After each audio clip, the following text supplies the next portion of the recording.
Chers collègues, nous sommes de retour après une petite suspension.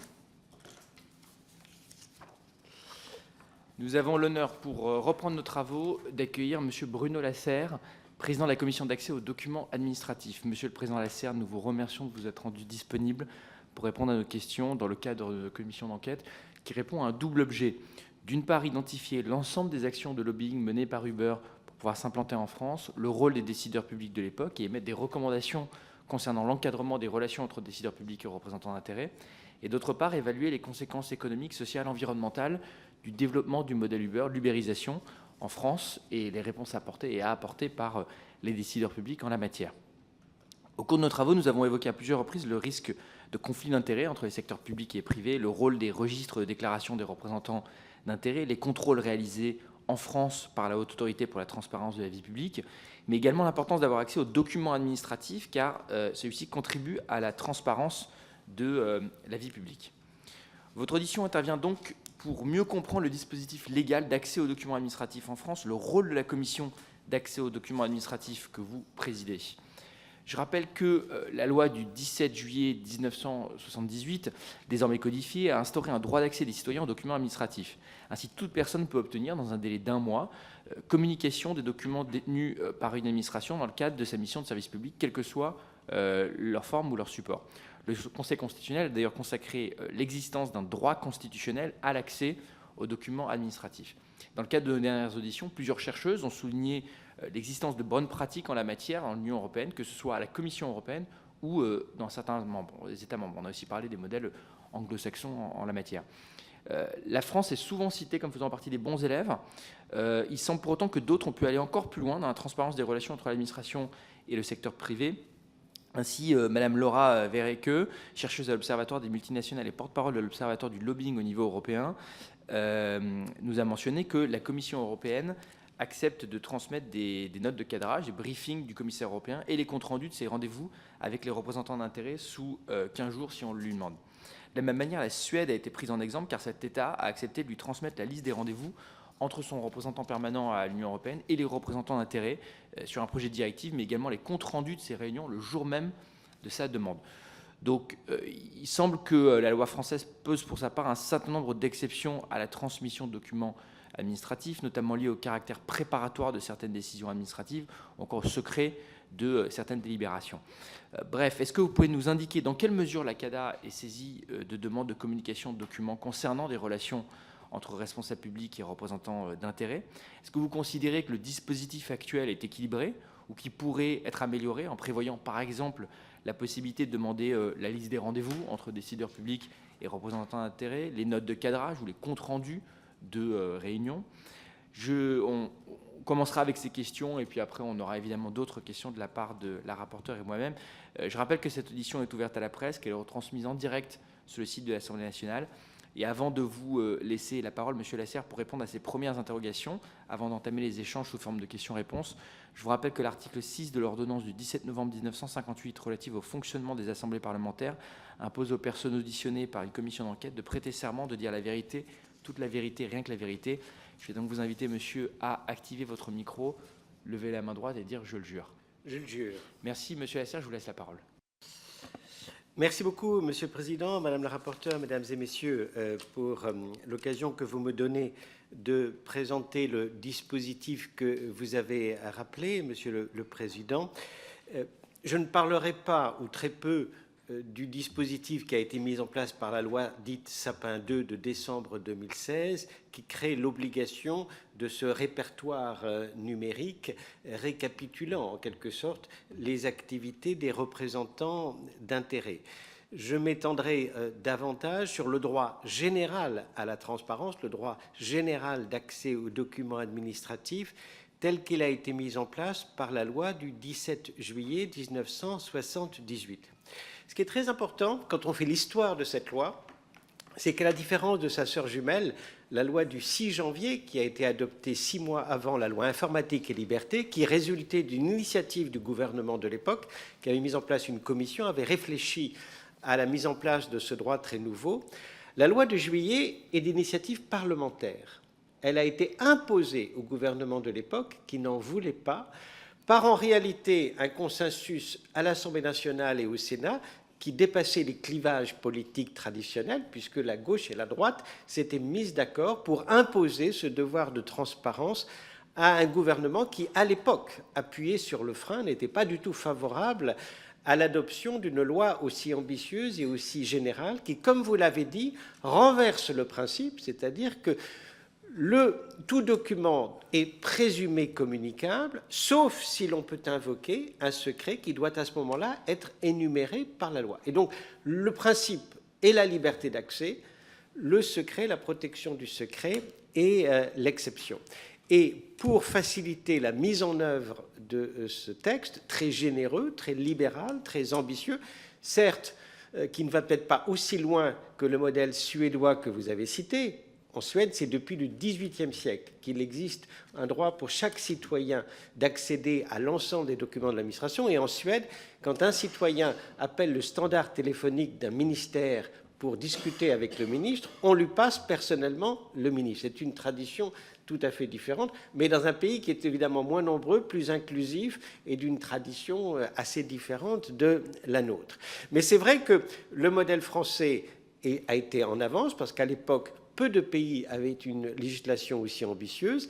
Il en existe une aux États-Unis, au Royaume-Uni et dans certains Länder allemands, mais c'est vrai que beaucoup d'autres pays n'ont pas un dispositif aussi ambitieux, aussi libéral que le nôtre. La CADA est une institution indépendante, une autorité administrative indépendante qui facilite la mise en œuvre de ce droit. Elle examine environ 10 500 contestations, c'est-à-dire refus d'accès opposés à des demandeurs. Et sur ces 10 500 avis ou conseils, avis, c'est-à-dire à la demande de demandeurs d'accès, conseils à la demande des administrations qui souhaitent avoir un éclairage sur le caractère communicable de tel ou tel document, la CADA dit le droit par un avis qui ne lie pas l'administration. L'administration a 1 mois après l'avis de la CADA pour reprendre une nouvelle décision éclairée par le point de vue émis par la CADA. Donc on peut s'étonner, près de 50 ans après l'adoption de la loi, qu'il y ait encore tant de refus d'accès qui sont opposés aux demandeurs et parfois sur des documents pour lesquels la doctrine de la CADA et la jurisprudence du juge administratif sont fixées depuis longtemps. Mais la culture du secret garde encore, oui c'est vrai, une empreinte forte sur le travail administratif et c'est un travail sans relâche de pédagogie, d'explication que doit mener la CADA pour lever les résistances et convaincre que la transparence est aussi un moyen de gagner la confiance des citoyens. Alors, en relation avec le sujet traité par votre commission d'enquête, je voudrais aborder la façon dont la CADA a traité un certain nombre de demandes qui lui ont été portées. D'abord, sur les documents issus des échanges entre des ministères et des représentants d'intérêts, la CADA a rendu en juillet 2019 des avis intéressants qui sont tout à fait en lien avec la problématique qui est la vôtre, celle de la transparence, puisque un journaliste avait épluché le répertoire diffusé sur le site de la HATVP en ciblant à la fois des représentants d'intérêts et puis aussi certaines autorités publiques, la présidence de la République et certains ministres, et donc avait demandé à ces autorités publiques communication de l'ensemble des mails, documents envoyés ou transmis lors des échanges, ainsi que les notes prises lors des rendez-vous qui s'étaient tenus avec ses représentants d'intérêt.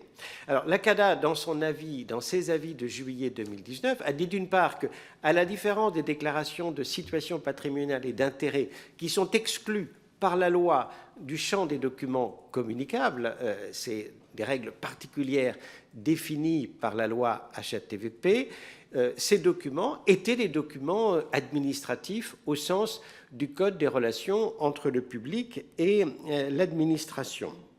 Sur le fond, elle a considéré que ces documents échangés ou élaborés lors de rendez-vous entre des lobbyistes et des représentants du pouvoir exécutif en amont de la délibération du gouvernement, donc bien avant les réunions interministérielles qui peuvent préparer un texte, ne relève pas en principe du secret des délibérations du gouvernement, qui est une exception au principe de la communication. Sur le secret des affaires, nous ne l'avons pas opposé, mais je constate que dans un jugement, puisque l'administration n'avait pas suivi cet avis et donc s'est allée au contentieux, et dans un jugement rendu en mai 2022, le tribunal administratif de Paris avait, sur la question du secret des affaires, pris une position plus restrictive que celle qu'avait émise la CADA. Donc, vous voyez, par le droit général d'accès aux documents, on peut obtenir toute une série de documents de la nature de ceux que vous avez cités. Mais la difficulté, elle vient de la difficulté justement qu'ont les demandeurs d'identifier les documents auxquels ils souhaiteraient avoir accès, puisque le fameux répertoire numérique ne garde pas de traces, enfin, n'impose pas de noter les rendez-vous et les documents qui peuvent être envoyés avant ou après ce rendez-vous. Donc, aucun document de type répertoire ne liste les documents échangés. Il appartient donc aux demandeurs de les identifier. Et donc, c'est l'une des problématiques que rencontre la CADA, puisque depuis 4-5 ans, il y a un changement assez profond dans l'origine des demandeurs d'accès. Au début, en 1978 et dans les années qui ont suivi, la loi a été essentiellement utilisée par des citoyens en conflit avec les administrations pour nourrir un dossier contentieux dirigé contre décisions défavorables, des décisions individuelles défavorables, un refus de permis de construire, un refus d'avancement pour un fonctionnaire, etc. Et donc, les citoyens utilisaient la loi CADA essentiellement pour comprendre les raisons pour lesquelles une décision défavorable avait été prise ou allait être prise et utiliser ce droit d'accès pour nourrir un dossier contentieux qu'ils allaient porter devant le juge, ce qui a d'ailleurs contribué à crisper parfois les relations entre l'administration et le public, puisque vous dites, mais pourquoi donner des billes à des gens qui vont être mes adversaires devant le juge? Et puis depuis 4-5 ans, nous avons un changement assez profond et assez notable. 15% aujourd'hui des demandeurs d'accès sont des journalistes, des lanceurs d'alerte, des militants d'associations ou d'ONG, des chercheurs, des historiens, qui en réalité utilisent le droit d'accès pour parfaire leur connaissance sur la chose publique, mener un travail d'investigation, informer des lecteurs, tirer la sonnette d'alarme, contrôler d'une certaine manière le fonctionnement de l'administration.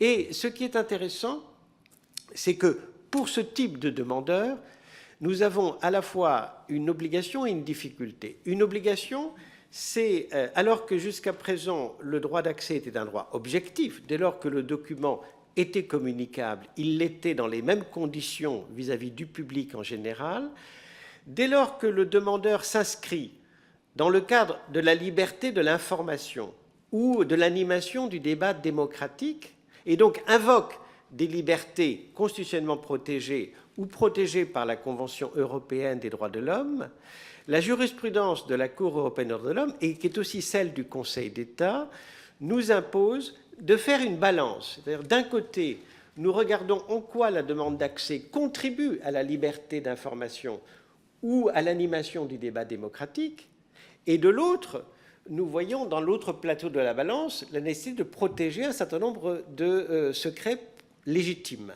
Et donc, nous faisons cette mise en balance au cas par cas avec l'idée un peu d'une subjectivation du droit d'accès qui doit être appréciée non pas in abstracto, mais in concreto, compte tenu de l'intérêt de la démarche pour, disons, la démocratie, le fonctionnement de la démocratie. Et le Conseil d'État a appliqué cette jurisprudence, non pas pour des documents vivants, mais des documents archivés. Il s'agissait, et je présidais cette affaire puisque j'étais à l'époque vice-président du Conseil d'État, c'est l'Assemblée du contentieux, la formation la plus solennelle du Conseil d'État qui a dit le droit dans cette affaire. Il s'agissait de l'accès d'un chercheur, M. Graner, aux archives du président Mitterrand sur le Rwanda.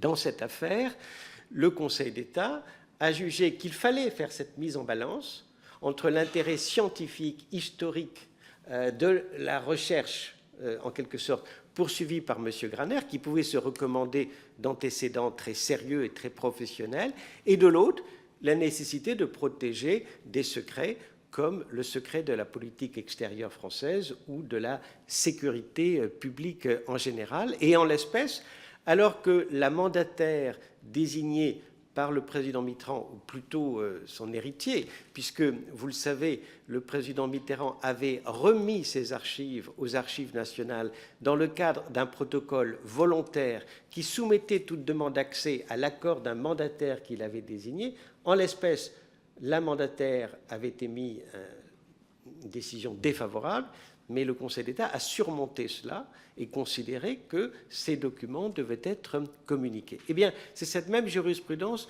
que la CADA applique dans le cas où le demandeur s'inscrit dans cette démarche. Alors, difficulté, je disais une obligation, mais aussi une difficulté, parce que, faute de répertoire ou de registre qui identifie les documents existants, ces demandeurs qui s'inscrivent dans cette démarche, disons, démocratique ou de liberté d'information, eh bien, doivent taper très large. C'est-à-dire que pour obtenir les documents qui les intéressent, ils doivent faire des demandes à la fois très volumineuses et souvent adressées à une multitude d'administrations, plusieurs ministères, plusieurs cabinets ministériels. C'est un peu l'aiguille qu'on va trouver dans la meule de foin. Et donc, c'est tout le problème de l'équilibre à trouver entre une loi qui permet l'accès à des documents existants, mais n'impose pas à l'administration de mener un travail déraisonnable de recherche et d'exploitation pour pouvoir trouver les documents demandés. Je prends un exemple. Nous avons été saisis sur la question du recours de l'État au cabinet de conseil, par exemple, et plusieurs journalistes, historiens, chercheurs, etc., ont demandé, et nous avons rendu des avis nuancés, on demandait l'accès à tous les mails ou SMS, par exemple, échangés entre tel ou tel ministre, entre les membres des cabinets ministériels concernés et évoquant, par exemple, dans son objet, McKinsey ou cabinet de conseil. Et donc, c'est en quelque sorte tout un travail d'extraction des messageries qu'il faut mener pour rechercher à l'intérieur de milliers de messages, lesquels se rapportent à l'objet qui concerne la demande d'accès, la demande de communication. Alors c'est encore plus compliqué lorsque les messageries sont archivées après le départ d'un ministre, parce que c'est le ministère de la Culture, avec peu de moyens, qui gère évidemment ces demandes d'accès, et cela demande souvent un travail très conséquent. Enfin, je terminerai par un autre avis émis par la CADA, qui est en relation avec l'objet de votre enquête, c'est la question de la mise en ligne des agendas, notamment des agendas ministériels. La CADA a été saisie en 2018 par un journaliste de 15 demandes à la suite du rejet que lui avaient opposé plusieurs ministres à une demande de publication en ligne, de mise en ligne des agendas ministériels dans le cadre notamment de leur rencontre avec des représentants d'intérêt. Et la CADA a émis le 27 septembre 2018 plusieurs avis qui a considéré. Donc la CADA a émis un avis favorable à la demande de mise en ligne des agendas publics hebdomadaires des membres du gouvernement, actualisés si des modifications interviennent au cours de la semaine au regard de l'agenda prévisionnel rendu public à la fin de l'année précédente ou en tout début de semaine, dans un format, a précisé la CADA, qui est ouvert, aisément réutilisable et exploitable. Alors, évidemment, la question était celle du respect de la vie privée des personnes intéressées, mais la CADA a fait une distinction entre évidemment les agendas personnels qui ne sont pas communicables et les agendas des ministres dans le cadre de leurs activités publiques qui, eux, revêtent le caractère de documents administratifs. Et ça n'est pas parce qu'un agenda peut, dans certaines circonstances, mentionner des rendez-vous privés ou personnels qu'ils sont exclus dans leur ensemble du droit d'accès. Évidemment, c'est uniquement ces informations-là qui peuvent être occultées, soustraites du droit à la communication, mais ça n'est pas évidemment la raison pour laquelle ils peuvent être exclus du droit à la communication. C'est le même raisonnement qu'avait suivi la CADA lorsqu'elle a été saisie pour la première fois d'accès à des mails, voire à des SMS. Nous avons considéré que le fait qu'un mail soit envoyé à l'adresse personnelle d'un ministre ou d'un membre d'un cabinet ministériel n'en faisait pas pour autant un document privé. C'était l'objet du document qui primait sur la façon dont il avait été adressé à telle ou telle autorité administrative. Et donc sur ces questions vie privée, secret de la vie privée, nous avons une jurisprudence nuancée. Je prends l'exemple, parce que ça n'est pas non plus très très loin de votre sujet, nous avons considéré, puisque le Conseil d'État a rendu finalement une décision après des années de contestation, la maire de Paris avait refusé de communiquer ses notes de frais à un chercheur. La CADA a émis un avis favorable dès l'origine à la communication de ces notes de frais. Et nous avons considéré, et le Conseil d'État a suivi la CADA, que le fait que, notamment dans des repas, le nom des personnes privées figure dans ces documents ne faisait pas échapper ces documents à la communication dès lors qu'il n'y avait pas d'informations, je dirais, précises sur le comportement des personnes en cause, mais sinon le fait qu'il y avait eu une rencontre au cours d'un déjeuner ou d'un dîner avec tel ou tel responsable public. Voilà ce que je voulais dire. La loi CADA, je crois, est une loi assez généreuse, assez libérale. Il faut la faire vivre de manière raisonnable et c'est le travail de la CADA.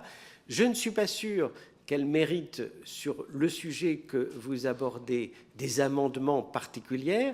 C'est plutôt, me semble-t-il, le perfectionnement des registres ou du répertoire numérique qui devrait être visé pour permettre justement une vraie transparence, c'est-à-dire l'identification à l'avance des documents qui intéressent le public et qui permettent après d'actionner de manière plus facile le droit d'accès tel qu'il existe dans le Code des relations entre le public et l'administration.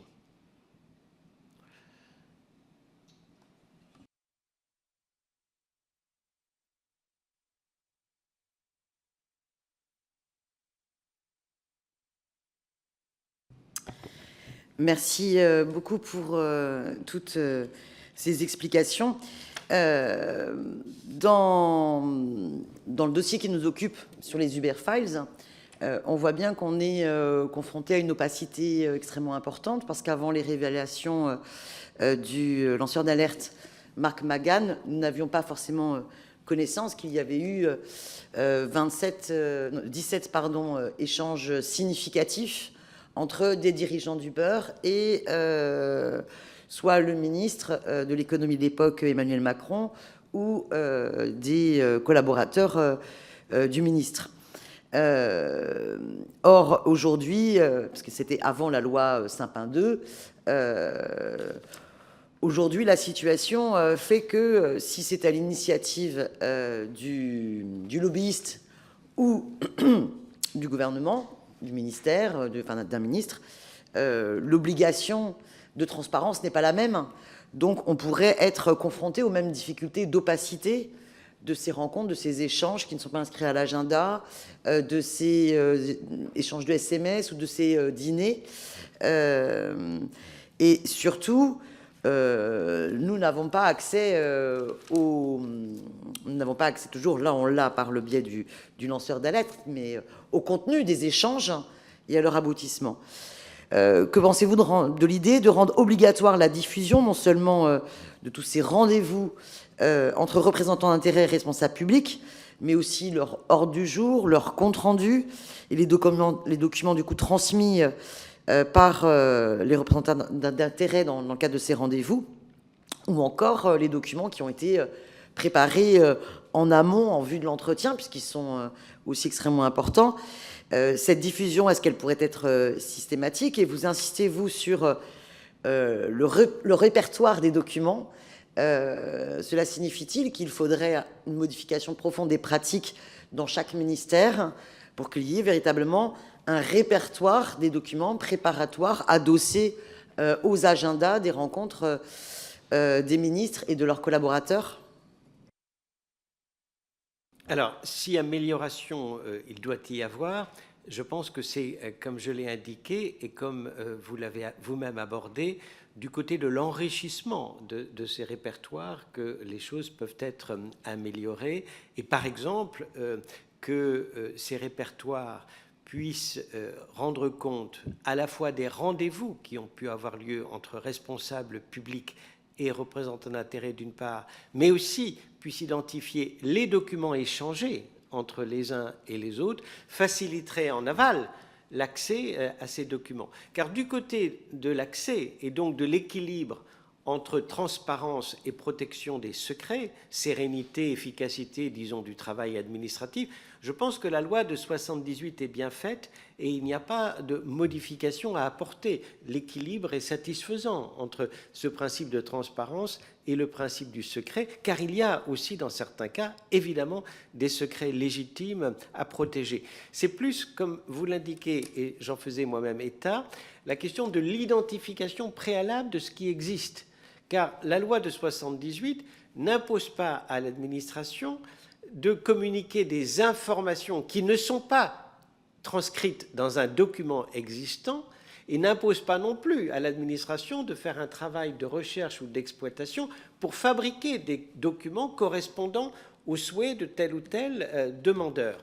Et donc, encore une fois, ce qui est primordial, c'est d'améliorer l'information en amont sur ce qui existe et qui peut ensuite déclencher une demande de communication au cas par cas. Et la HATVP a fait, je le sais, je l'ai vu dans son rapport, des propositions d'amélioration de ce répertoire. Moi, je n'ai pas à me prononcer parce que ce n'est pas mon mandat, mais je pense qu'elle mérite d'être en tout cas étudiée. Je pense que cette question... Pardon. Cette question du répertoire me semble extrêmement importante. Néanmoins, on est quand même face à une difficulté au niveau de la loi Sapin 2 et surtout de son décret d'application, puisque la publication des rencontres entre responsables publics et représentants d'intérêt n'est obligatoire que lorsqu'elle est à l'initiative du représentant d'intérêt. Or, on sait qu'habituellement, les ministères peuvent contacter et prendre attache avec les plus gros responsables d'intérêt d'un secteur. Et que généralement, les responsables d'intérêt qui peuvent avoir intérêt à solliciter un ministère sont généralement ceux qui ne sont pas d'emblée convoqués. Là, en l'occurrence, dans l'affaire des Uber Files, on voit bien que, au vu de l'intérêt idéologique du ministre de l'époque, il peut avoir intérêt à contacter Uber, même si c'est Uber qui, d'abord, va organiser le fait de pouvoir atteindre les décideurs publics et de pouvoir atteindre le ministre. Mais les intérêts opposés aux intérêts Uber, n'ayant pas connaissance, parce qu'il n'y a pas, ça n'est pas fixe, ça n'est pas public à l'agenda du ministre, donc n'a pas connaissance de ces rendez-vous, n'a pas connaissance de l'objet précis de ces rendez-vous, n'a pas connaissance qu'il y a des documents adossés. Et là, on voit du coup que toute cette opacité fait qu'il n'y a pas à ce moment-là, préalable à des décisions ensuite publiques, extrêmement importantes, de possibilités de débat démocratique. Et un débat démocratique, c'est bien, pour trouver l'intérêt général, d'abord la présentation des intérêts contradictoires qui sont à l'œuvre. Donc, je sais bien que ces questions de loi Sapin 2 ne sont pas directement de votre registre, mais forcément elles y sont étroitement liées, parce qu'il ne peut y avoir de registre précis des documents que s'il y a également des obligations à rendre public l'ensemble de ces rendez-vous, non ? Alors je me souviens à titre personnel de ce décret qui, dans mon souvenir, a été publié juste avant le deuxième tour des élections présidentielles. À l'époque, ça me rappelle parce que je présidais la section de l'intérieur au Conseil d'État et donc ce projet de décret avait été soumis au Conseil d'État pour avis et nous avions d'ailleurs corrigé sur un certain nombre de points le projet gouvernemental en élargissant dans le projet de décret les informations qui devaient être rendues publiques. Mais nous avions aussi une jurisprudence du Conseil constitutionnel qui protégeait aussi la vie privée et la vie des affaires, la liberté d'entreprendre, et donc imposer aussi voilà, un certain équilibre entre ce qui pouvait être rendu public et ce qui ne devait pas l'être. Alors, qu'il y ait des améliorations, nous en revenons au sujet précédent. Peut-être que, effectivement, 7 ans ou presque après l'adoption de la loi Sapin II, et au vu des préventions qui existaient au départ, et peut-être des raisons aujourd'hui d'être moins préoccupés, on peut revoir le contenu de ce répertoire, le rythme auquel il doit être actualisé, la nature des informations qui doivent y figurer, et notamment, j'en reviens sur ce sujet, c'est vrai que il pourrait, d'une manière peut-être sur laquelle il faut réfléchir, mentionner les documents qui ont pu être échangés à l'occasion de ces rencontres. Et j'aurais voulu savoir ce que vous pensez de l'idée d'une publication mensuelle des rencontres. C'est ce qui se pratique au Canada. Et une publication mensuelle des rencontres d'un décideur public, d'un ministre, avec des représentants d'intérêt, des lobbies, permettrait au moins, même a posteriori, cette transparence et pourrait aussi faciliter du coup la possibilité d'un débat démocratique préservé, si l'on voit quels sont les intérêts qui ont été auditionnés. On peut en déduire ceux qui ne le sont pas, et à ce moment-là, on pourrait imaginer aussi d'autres obligations avant la présentation d'un texte de loi, par exemple, en termes d'audition. Enfin bref, un cheminement qui permettrait d'éclairer au mieux la délibération collective, puisque c'est ça qui nous préoccupe, dans une exigence de plus grande démocratie et de possibilité de contre-pouvoir citoyen, puisqu'on est là, nous, dans l'accès aux documents, sous ce registre-là.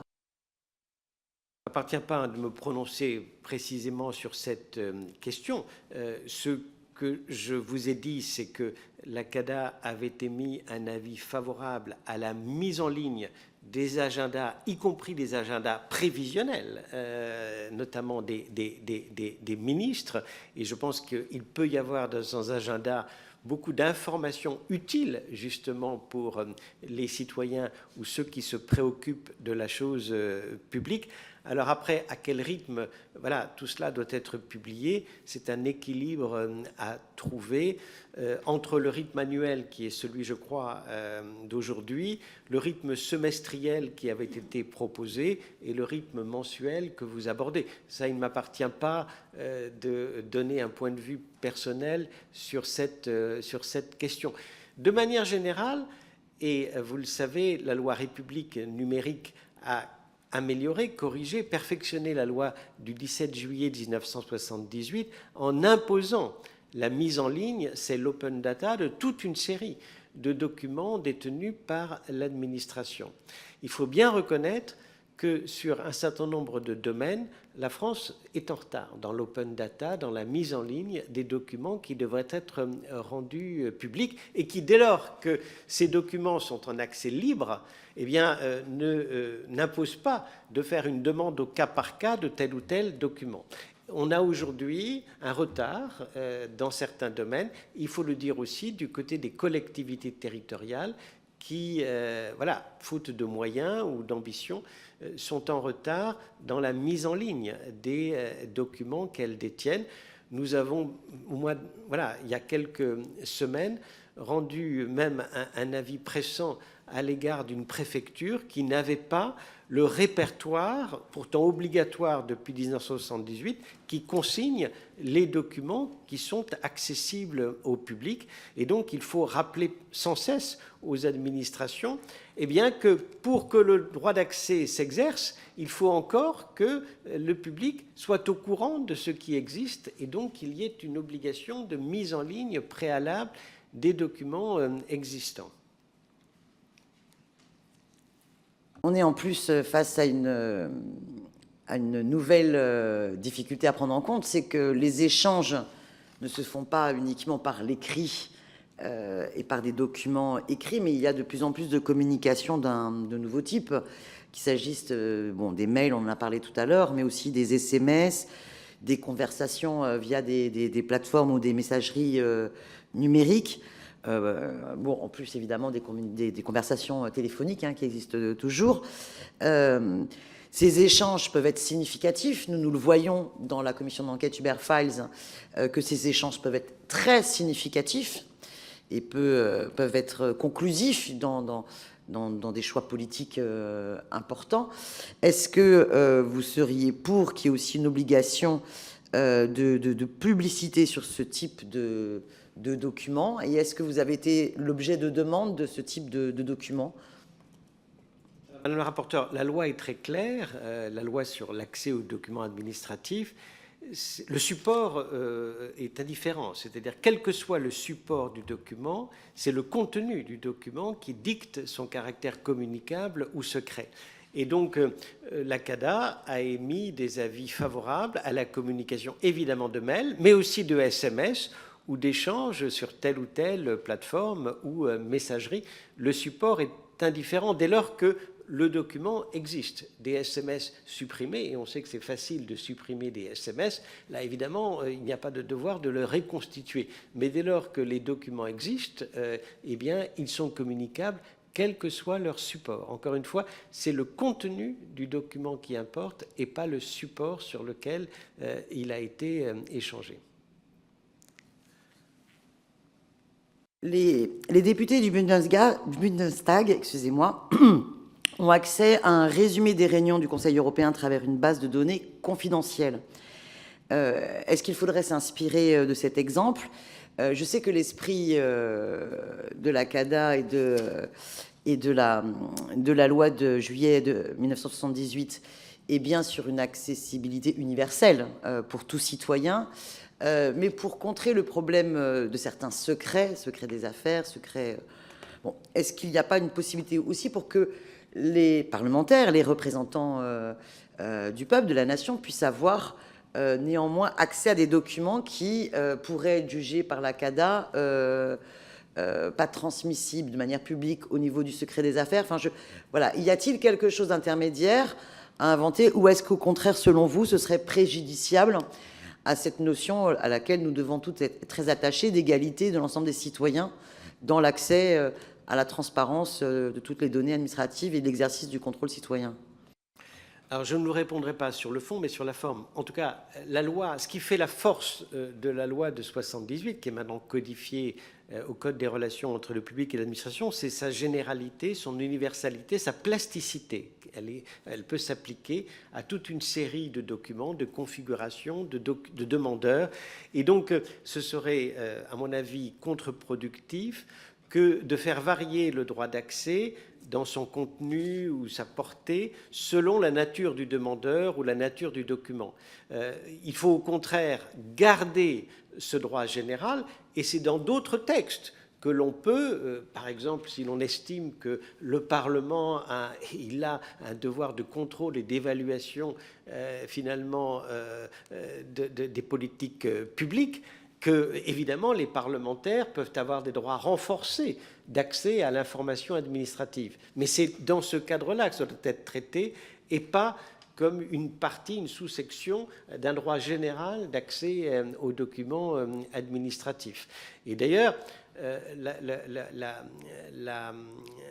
la loi CADA a aussi toute une jurisprudence nuancée sur la possibilité pour des administrations d'utiliser le droit d'accès pour contrôler d'autres administrations. Nous disons que ce n'est pas fait pour ça. C'est-à-dire que le droit d'accès, c'est pour améliorer l'information du public, mais ce n'est pas pour régler les relations entre deux administrations, par exemple, ou deux autorités publiques.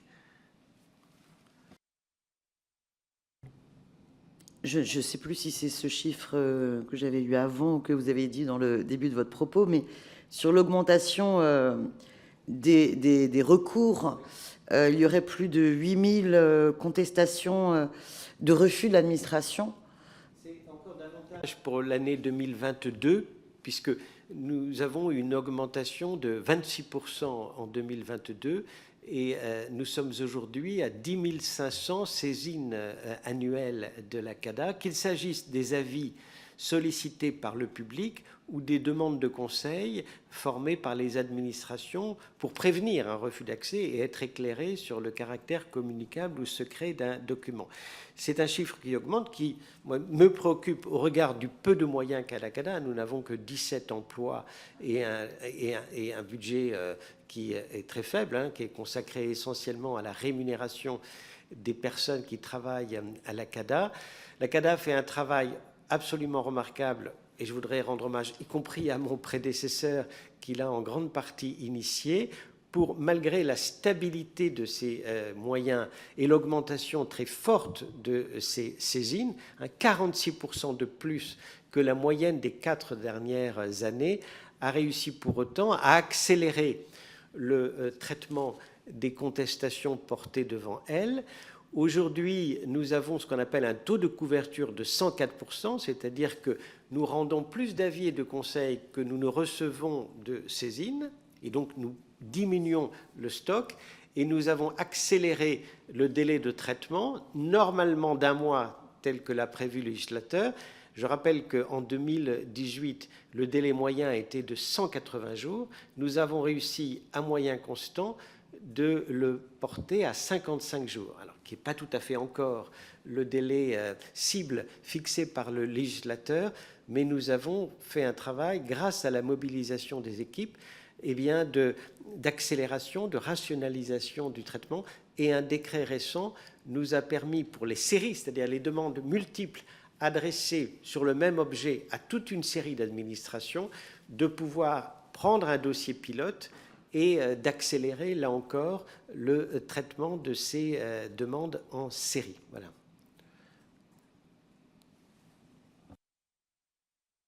Écoutez, Monsieur le Président, j'avais noté un certain nombre de questions et vous y avez toutes répondu dans votre introduction qui était très claire et puis après vous avez eu des réponses complémentaires à la rapporteure. Donc moi je n'ai pas d'autres questions, je trouvais ça extrêmement intéressant et très exhaustif. Juste par pure curiosité, comme on a un petit peu de temps, je serais assez curieux de... Vous avez mentionné, ça n'a rien à voir avec notre commission d'enquête, mais enfin, même si on en parle, mais vous avez mentionné la question des archives du Rwanda et le fait que le président Mitterrand avait donc nommé une mandataire, mais que le Conseil d'État a décidé pour autant de passer outre l'avis de la mandataire. Vous pouvez juste, par curiosité intellectuelle, en dire un tout petit peu plus sur ce cas, sur ce qui a motivé le Conseil d'État, ce qui avait motivé peut-être la mandataire, j'imagine, peut-être protéger le souvenir et l'héritage du président Mitterrand et de son action internationale.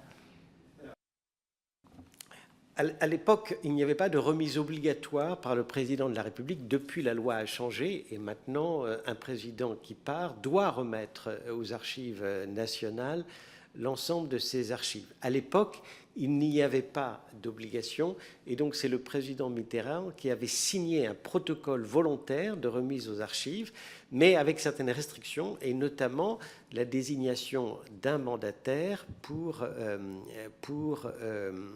statuer sur les demandes d'accès avant le délai prévu par la loi sur les archives. En l'espèce, le Conseil d'État a examiné de très près les documents concernés. Du côté du demandeur, il a considéré que M. Graner s'inscrivait dans un travail à la fois intéressant, sérieux, professionnel de recherche, dans l'intérêt public, dans l'intérêt historique, je dirais, et de l'autre, il a aussi examiné les documents demandés. Il a remarqué que beaucoup de documents avaient déjà fait l'objet soit d'une diffusion, soit d'une information publique, et donc la chose était déjà dans le débat public, et il n'y avait dans ces documents rien qui ne pouvait mettre à mal les relations diplomatiques de la France avec tel ou tel État étranger, même s'il jetait évidemment une lumière importante et intéressante sur ce qui s'était passé à l'époque. Mais il y avait eu quand même un certain délai qui s'était écoulé entre les événements du Rwanda et le moment où a statué le Conseil d'État. Et donc, le Conseil d'État a fait, je le disais, pour la première fois, ce travail de mise en balance. Du côté du plateau favorable, eh bien, la démarche souscrite par le demandeur, l'intérêt historique et pour la recherche scientifique de son travail, et de l'autre, la protection des intérêts fondamentaux, en quelque sorte, de la nation, et à considérer que, au regard de la nature des documents, du délai qui s'était écoulé et de la publicité qui avait été donnée à certains documents, eh bien que le plateau de la demande le plateau qui militait dans le sens de l'accès pesait plus lourd, et donc a jugé que voilà, ces documents devaient être rendus publics, alors même que la mandataire avait émis un avis favorable, mais justement le juge a, dans cette mise en balance, la possibilité de ne pas tenir compte du souhait du demandeur. Alors maintenant, tout ça est caduc, puisque c'est la loi qui prévoit la remise obligatoire de ces archives. Et donc ça veut dire qu'à partir du moment où c'était une décision volontaire du président Mitterrand, ça veut dire qu'avant le président Mitterrand, nous n'avons pas les archives, les comptes rendus d'entretien différents présidents de la République. Il a été le premier à le faire. Alors, il y a sûrement des choses qui existent, mais peut-être pas de manière systématique. Voilà, pas de manière systématique. Il y a beaucoup de choses, puisque ont été écrits récemment des biographies du président Pompidou, etc., où il y a une multitude de choses qui ont pu être accessibles. Mais c'était la première fois qu'un président faisait une démarche générale de remise de l'ensemble de ces archives aux archives nationales. D'accord, c'est très intéressant.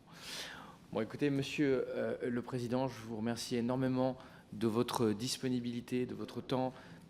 Ce matin, nous aurons peut-être des questions complémentaires qu'on pourra vous faire parvenir dans le cadre de notre commission d'enquête. Et n'hésitez pas, bien entendu, si vous avez des précisions ou des documents complémentaires à nous faire passer, à nous les envoyer. Mais dans l'intervalle, je vous souhaite une excellente journée. Je vous remercie de votre présence. Merci beaucoup à vous.